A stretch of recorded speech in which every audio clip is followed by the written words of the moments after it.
Hey guys, welcome back to my channel. Today's video I'm bringing you 3 fashion DIYs. I hope you like the video and the DIYs. Enjoy! So I wanted to start off with a really easy DIY. The first one, all you need is an old sweater and some scissors. The reason why I wanted to do this DIY was because I have a lot of pieces that don't really suit me anymore or that I've just kind of gotten tired of. So this one was just a long brown kind of gross sweater. I used it in my Velma Halloween costume last year if you want to check it out, which was really cute, but I didn't want to keep it just for a costume, so I decided to crop it, and then I also took off this really gigantic turtleneck line, and I just cut inside of the stitching so that the trim actually kept, and then it had a little bit of raw edge on the other side. Then, because it's a distressed sweater, I decided to just add a couple little holes, nothing too crazy, but just adding them on little spots that make sense all over the body and the arms of the sweater, and that's it.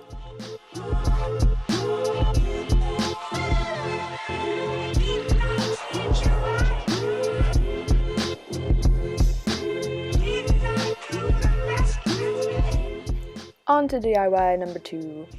So this one you need a belt, an evening bag, scissors, pliers, and I chose an evening bag with a chain because I knew it was going to be easier to DIY.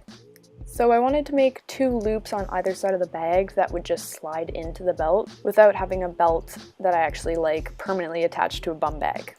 So I decided to just create these little loops of chain. You can see that I'm counting out how many chain links I want to keep on each side so it's even. Then I just used pliers to unlink one of these little loops. And then I put it back onto the jump ring of where it came from. This chain was incredibly hard to work with, but I just got it on there, tightened it up, and made sure that the chain was flat.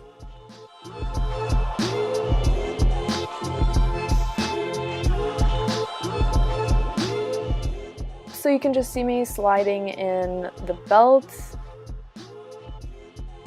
Having the loops are super easy and simple. You basically just thread the belt through, and then when you put it on, you can hide the clasp of your belt underneath the actual bag, and it looks like new. It's beautiful.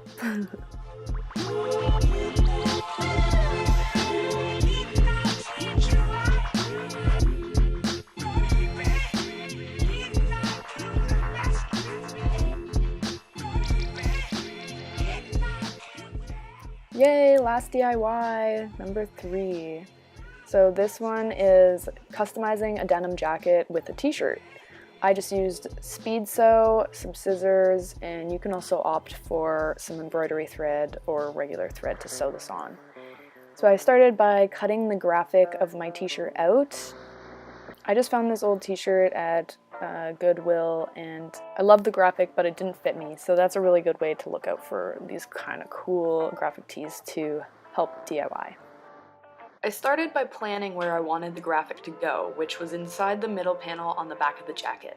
I folded and figured out where to glue and jumped right in.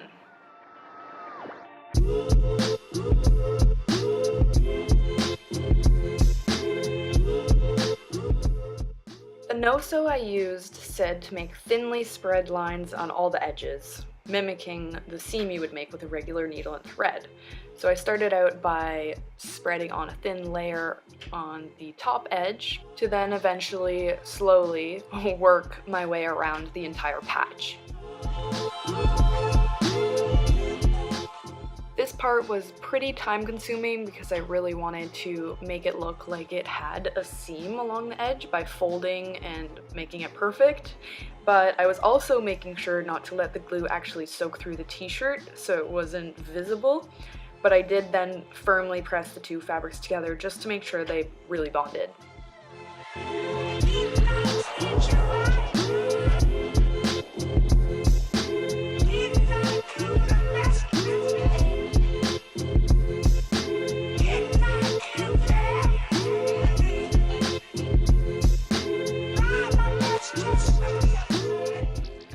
the trick is working in small sections so the glue doesn't dry out on you, but also to make sure that the patch ends up laying flat the way you want it to.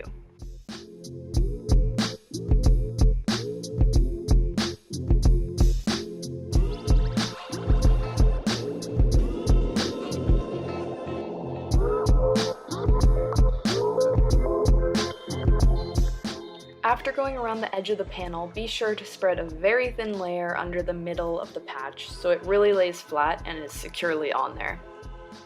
Then just finish your last side and you're pretty much done. Some of the no-sew glues require you to wash it before wear so that the glue fully bonds. Be sure to check the instructions for any finalizing steps other than letting it dry, and you're ready to wear it.